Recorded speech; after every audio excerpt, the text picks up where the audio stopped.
Welcome to the Hopefulist, a daily talk show hosted by veteran broadcaster Wendy McClure. Join Wendy each day as she shares her life lessons that transformed her from perpetual pessimist to the ultimate hopefulist. The perfect morning show to get you caught up on the day's top stories while sharing insights that will lead to positive transformation and bring out the hopefulist in you. For more inspiration, visit Hopefulist.com.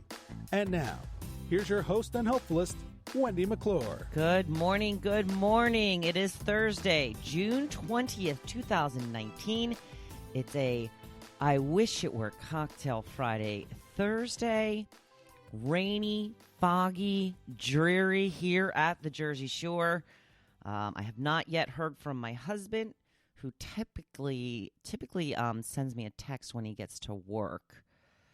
So I'm guessing he's probably run into some flooding. I think he'll be okay. Foggy conditions today, though. It took him extra long to get home yesterday because he said he was driving home in the pouring rain. Supposed to have pouring rain again all day today, but then tomorrow is supposed to get better. So we will look forward to tomorrow. My cousin from Tennessee getting into town today. Very excited. I spent the day cleaning yesterday. I was a clean maniac. I have this cleaner that I use for the floors. It's called Fabuloso. And if you've not used it, it smells so good. I had worked for a cleaning company for a while, and that's what they used for their floors. And every time I smelled it, I was like, oh, I just love that smell. So every time I use it now, I walk around the house going, Fabuloso, Fabuloso, Fabuloso. Yes, I'm very weird. That's okay. That's all right. So the house looks great. It smells great. The ants are making themselves at home. Not much I can do about that. I'm just going to have to remember to warn my cousin. We have some ants. They don't eat much. It's okay. So something very, very exciting happened to me yesterday, and I'm so super pumped. You've heard me talk about Rachel Hollis. She is my mini guru right now, right after Oprah. And I love Jen Sincero, too. She's the author of You're a Badass. She was my first, certainly wasn't my first self-help book, but she was the first one that I actually read, digested, started taking the actions that she recommended for you. And now I have discovered Rachel Hollis. She is the author of, oh, there's my husband. I'm just going to text him back real quick and let him know that I got his message. Have a great day. Kisses, kisses, kisses. Okay. All right. Where was I? Okay. Rachel Hollis. She is the author of Girl, Wash Your Face and Girl, Stop Apologizing. I've been following her on Instagram for a couple of months now, and she just announced that she is having a conference for small business owners. And I got myself a ticket.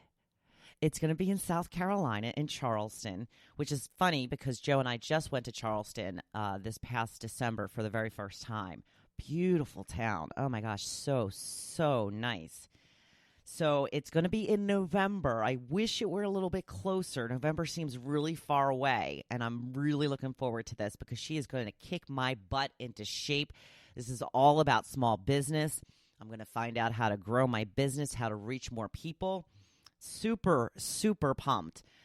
I got myself the cheapest ticket I could afford. Well, the cheapest ticket they had, and even that was a little more out of my price range than I anticipated. But I think I'm going to get a lot out of this. The price of the ticket isn't really the worst part. It's the hotel, because I have to stay at the hotel for 4 nights. The conference is for 3 days. It's Thursday, Friday, and Saturday. So I'm going to drive down, and I think that it probably will take me about 12 hours, give or take a little. So I'm going to have to leave on Wednesday, check into the hotel room on Wednesday night. And then I have conferences on Thursday, Friday, Saturday. Obviously, I'm not going to get into the car and drive home after the conference is over on Saturday, so I'm staying Saturday night as well. 4 days in the hotel. But I did get myself a room that is in walking distance of the venue, so I don't have to worry about parking and all of that kind of stuff. The room that I got has like a refrigerator and a microwave and all that, so I will bring food with me. I'm very excited about this. I've already joined the group of people who are going to this conference, and a lot of people are asking, what's your business? Where you're coming from? All that kind of stuff. So I'm super pumped, and I can't wait for November. I can wait for November, but you know what I mean. Like, I'm very, very excited about it. But there's a lot of time between now and November, so I'm not going to wish my life away and just can't wait for November. I've got a whole summer to get through. First day of summer is tomorrow, people. Whole summer ahead of us. And then football season. And then a conference. And then Christmas. Oh my gosh, I'm so excited. This is going to be the best year ever. Okay, let's get to a little bit of news. I saw this story. If you're smelling something foul, it might be your millennial neighbor at work, on the bus, on the subway, on the plane. Apparently, 40% of millennials do not wear deodorant.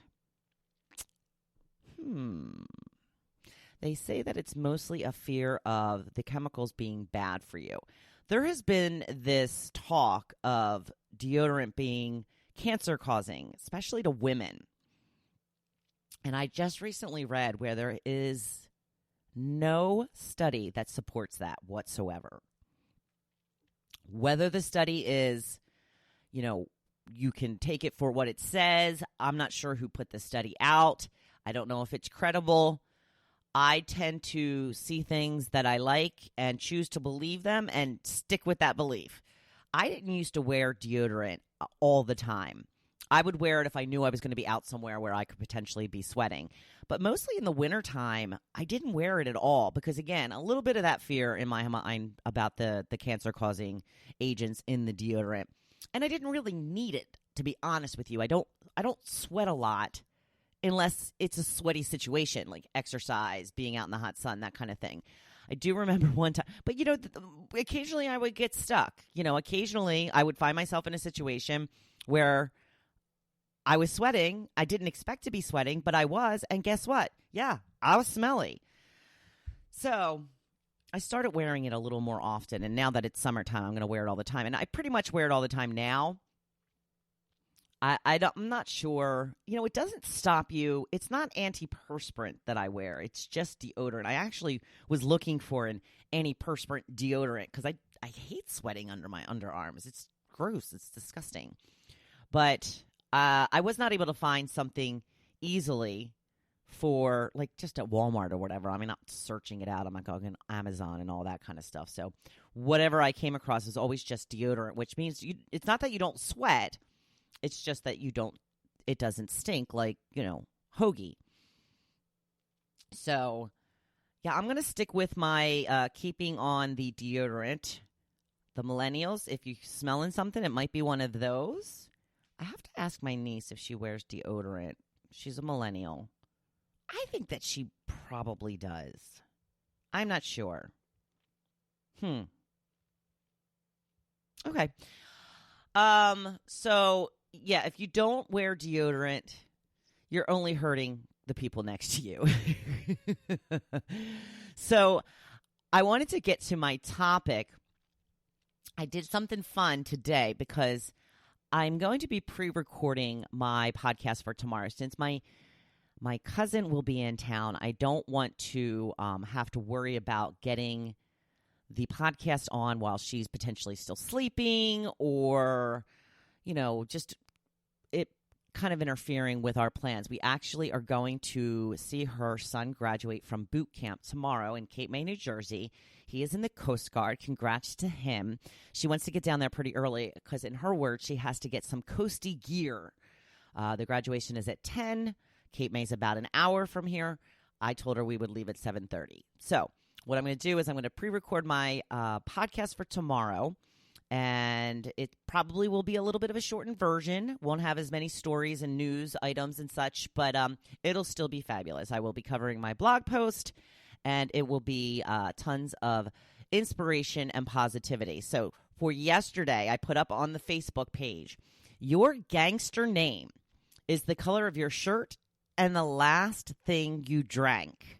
Who are you? So I started, and I said that I was red Crystal Light tea. And my husband said, you should have just gone with red iced tea. That would have been cooler. Yeah, probably would have been. Oh, well, I don't care. Jim says that his gangsta name is Blue Diet Coke. Teresa, blue sweet tea. We've got another tea. Lisa says green margarita. Okay. Maureen says black tea. We've got a lot of waters. Black water, gray water, black stoli. That's not water. Blush wine, floral water. Oh, floral water. I like it. Deidre says black Pinot Grigio. Okay. Kimmy says blue water does not sound all that. Diane says, I'm so boring. Pink water. Amy says gray keto OS nat. I think that's one of those shakes or drinks from one of those wellness plans. We'll call it a wellness plan. We've got Linda that says teal tea. Kate, white water. White coffee, says Lori. Red water from Melinda. Here's an interesting one. Kim is charcoal wild cherry seltzer. That sounds a little gangsta. Maybe not so much. Kate says Carl water. Vanessa says red Coke. Eleanor says green root beer. Let's see. Blue Chardonnay. Tan iced tea. Turquoise tea. Purple water. That's pretty cool. Nicole is black coffee. That worked out or didn't work out, however way you want to look at it. Janet says blue Coors Light. It's funny. I posted this about 2 o'clock, and she said blue Coors Light. I'm like, Janet, hitting the sauce a little early, aren't we? Michelle says white coffee. Same for Denise. And those are your gangsta names. They don't sound very gangster. I think they could have come up with a better, formula for your gangsta name. But it is what it is. So that was a little bit of fun for us. Like I said, I won't be posting a topic today because I will not be getting to it on Friday. So I thought we would have a fun Friday topic for Thursday since it is, I wish it were a cocktail Friday, Thursday anyway. So on to the blog post. Today's post, behaviors to adopt. Believe. I put it in capital letters. Believe. I have a quote up from Abraham Hicks. Choose a thought. Pretend that it's already happened. Be excited about it. Watch what happens. Yeah, I've done this kind of stuff. Works. Probably one of the most important behaviors, though, for you is to have a belief in yourself. You have to start with believing in yourself. Believe you can do anything you want, have anything you want, live the life you want to lead. If you don't believe it, I can almost assure you it won't happen. You have to dream big and believe you can make it happen because you know what? You can. The life you want to live is all in your hands. Do you want your relationship to be better? Talk to your partner about how to make it better for both of you. Do you want a more exciting job? Then look for something that excites you. Is there a place you've been dreaming to live? Then move.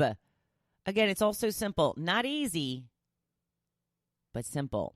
Some of these things are easier than others. Building a better relationship with your partner shouldn't be too hard to get started. Just talk about it. Then you need to take the actions you discussed. You actually have to take the actions then. Changing jobs or moving, that can be a taller order, but you can take small steps that will lead you to that ultimate goal. Keep asking yourself if what you are doing is leading you to your goal. If not, figure out the steps that will, and then get moving. Are you a career-oriented person and far from where you want to be? Why is that? That's the question you need to ask yourself. What steps do you need to take in order to get closer to your goal? Do you want to switch up careers altogether? Do you need schooling? Look into classes. Figure out how to work it into your schedule. Figure out how to pay for it. You can take these little steps, or you can just say, forget it all. I'm going for it right now. If you are in a financial position to do that and you have a good support system, then by all means, do it. Most of us can't do something like that, so take the little steps. Make sure, though, you are constantly asking yourself if the action you are taking will lead you to your goal. If it isn't, then don't do it. Keep your eye on